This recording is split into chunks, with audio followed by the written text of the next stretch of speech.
Kami tadi sudah mengadakan pertemuan, ini Pak Said Iqbal sebagai yang mewakili salah satu elemen buruh, tadi sudah menyampaikan beberapa hal dan tadi juga sudah bertemu dengan Menteri Tenaga Kerja, yang intinya bahwa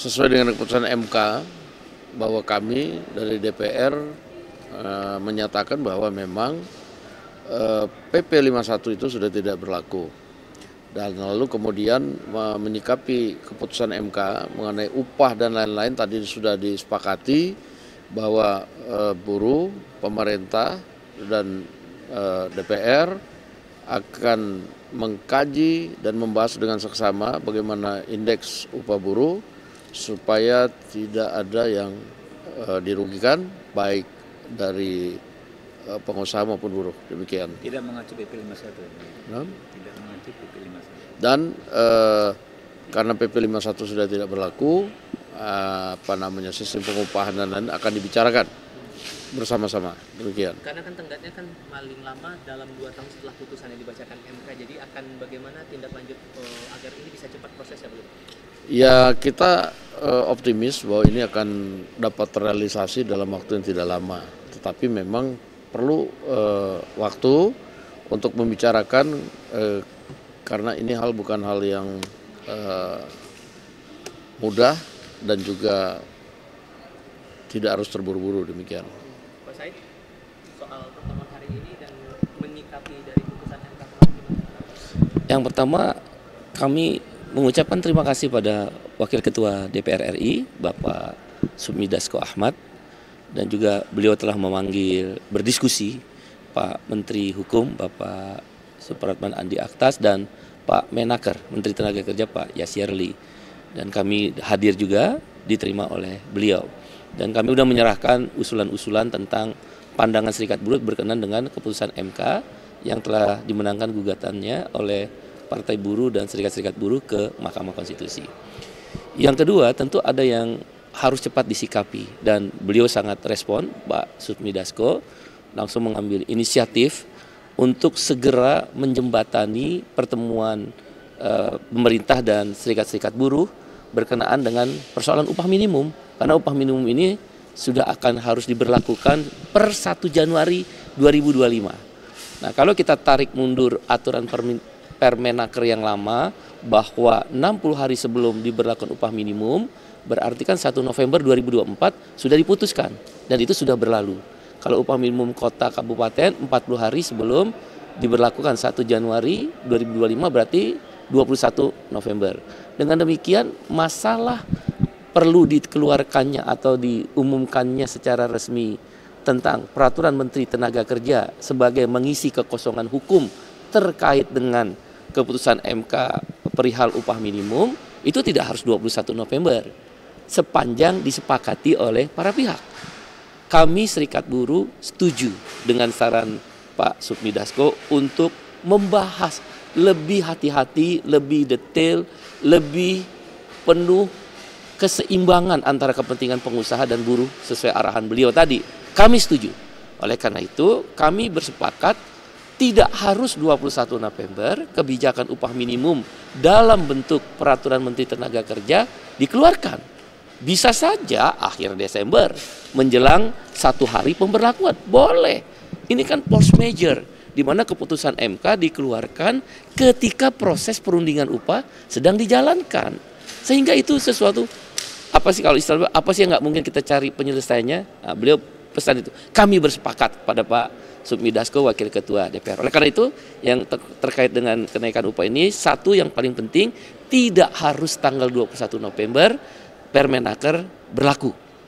Tidak harus 7 November ini dikeluarkan Permenaker. Tentang hal-hal lain bagaimana hukumnya nanti Pak Menteri Hukum sudah diperintahkan oleh Pak Supmi Dasko nanti akan menjelaskan atau akan mengeluarkan peraturannya. Yang kedua, ada 5 poin yang menjadi dasar usulan Serikat Buruh yang diterima oleh Pak Supmi Dasko. Saya ingin mengutip apa yang beliau tadi sampaikan bahwa pemerintah dan DPR menyatakan sesuai keputusan MK tidak lagi memberlakukan peraturan pemerintah nomor 51 tahun 2023. Mudah-mudahan buruh di seluruh Indonesia mendengar ini. Mohon tenang, mohon sabar.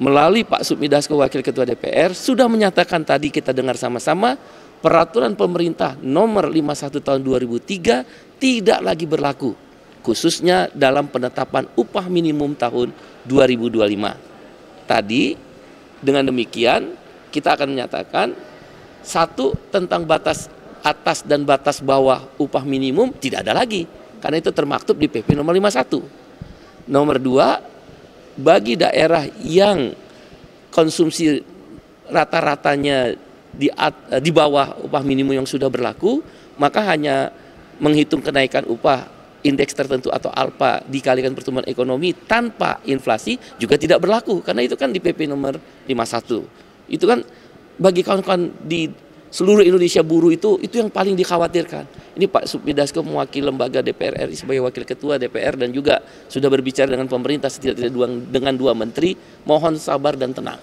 Jadi PP nomor 51 tahun 2023 tentang kenaikan upah minimum tidak lagi diberlakukan, tidak ada lagi batas atas batas bawah, dan tidak ada lagi pasal 26A PP nomor 51 2023 yang menyatakan kenaikan upah hanya alfa dikalikan pertumbuhan ekonomi kalau dia konsumsi rata-ratanya di bawah upah minimum sudah ada. Nah, itu mohon tenang. Nah, baru yang terakhir yang sedang didiskusikan adalah indeks tertentunya. Nah, itulah Pak Sumi Dasko atas juga perkenan Pak Menteri Hukum, Pak Menteri Tenaga Kerja tadi sudah ada, dirundingkan kembali, didiskusikan kembali, sambil nanti tentu kita mendapat arahan terakhir dari Bapak Presiden Prabowo Subianto melalui Pak Sumi Dasko. Saya pikir.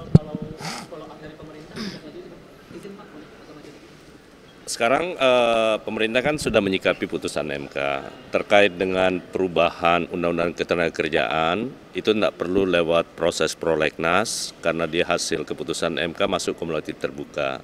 Nah, karena itu secepatnya kami akan berkoordinasi dengan Menteri Ketenagakerjaan. Yang lain-lainnya termasuk yang paling penting disikapi sekarang kan soal pengupahan. Nah, tadi kami sudah bersepakat dengan teman-teman buruh dan Menteri Tenaga untuk sesegera mungkin mempersiapkan terkait dengan permenakernya, walaupun tidak perlu terburu-buru seperti yang disampaikan oleh Pak Ketua tadi. Ya. Makasih ya. Oke. Pak Dasko, kemarin ini kan Pak Prabowo menghapus hutang pelayan, petani, nelayan, dan juga UMKM itu. Iya, kalau dari sisi DPR sebagai wakil rakyat, ya tentunya itu memang terobosan yang ditunggu-tunggu dan bermanfaat bagi para pelaku usaha yang kemarin itu kemudian diberikan keringanan oleh pemerintah. Demikian. Tapi untuk target yang diharapkan sebetulnya yang akan dipantau oleh DPR lewat keringanan ini kepada UMKM ini, apa yang diharapkan sebetulnya?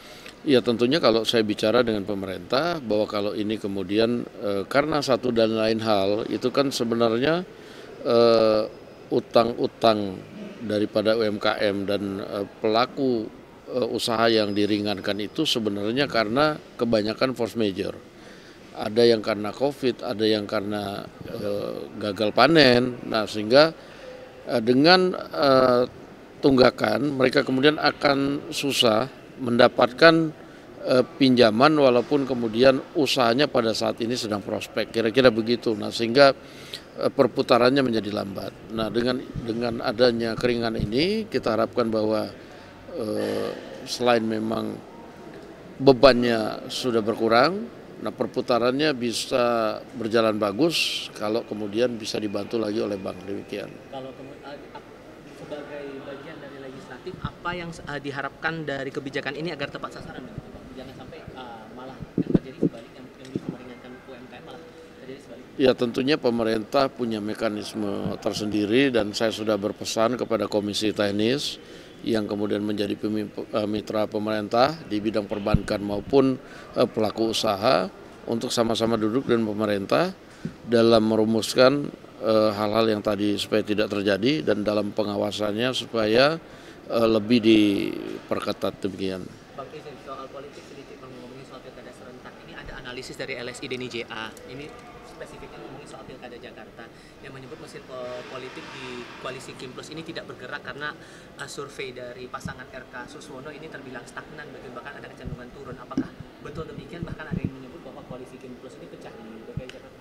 Jadi itu banyak analisa-analisa mendekati hari H, itu biasa, dinamika politik terjadi, tapi nanti lihat aja siapa yang menang, demikian. Tapi sejauh ini Kim Plus tidak di Jakarta dan daerah lain solid dalam kondisi. Nah, saya monitor masih solid, tapi memang kita punya cara yang lain karena memang Kim Plus ini besar. Ada juga pertimbangan-pertimbangan kalau kita, nah ini pergerakan-pergerakan yang efisien dan lain-lain itu juga menjadi pertimbangan kita merumuskan kegiatan yang tepat sasaran. Nah, tentunya kita tidak bisa buka di sini, tapi nanti dilihat saja di mana daerah-daerah yang katanya turun-turun, siapa yang menang nanti. Demikian. Oke.